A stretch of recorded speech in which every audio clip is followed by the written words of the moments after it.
আমরা রামবাজার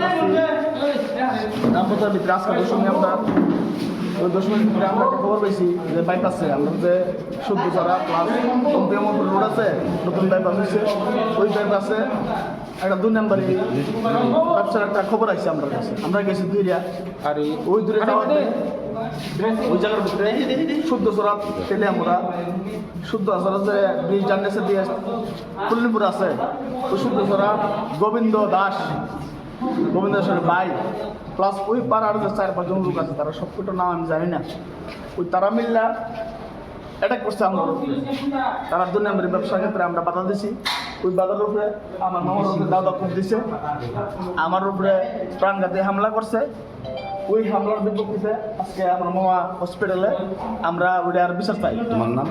আমার নাম বাবন দাস। আর মামার নাম? মামার নাম দেবাল দাস। আচ্ছা, কি করবেন? তাই না একজন মাছ ধরে, একজন দিনমজুর। মাছ ব্যবসায়ী? হ্যাঁ, দিনমজুর। কেমন বয়সী? 45।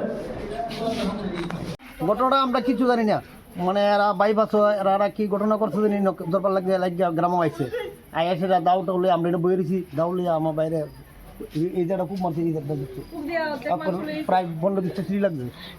কে এরকমটা করছে? ওই গোবিন্দ দাস, বাইপাসে? অভিজিৎ দাস। বাইপাসে কিসের ঝামেলা? কিসের দাম লাগছে আমরা তো জানি না, আমরা তো স্যার আসলাম বাড়ি ওখানে আয়া আইসে এই মুখ করবো সে মুখ করবো ঘটনা করে আইসে কারে মারছে? কারে মারছে তো ব্যাপার না, এখানে কারে মারছে? আমার বাইরে। আপনার ভাইয়ের নাম? দিবাল দাস। এখন কই আছে? ওখানে হাসপাতালে আছে। কে মারছে, নাম কি? অভিজিৎ দাস। কি করে তাই না? গাড়ি গুড়ি চালা দিহি তানা স্যার আরও জানি আর নামে। আপনার নাম? আমার নাম নেপাল দাস।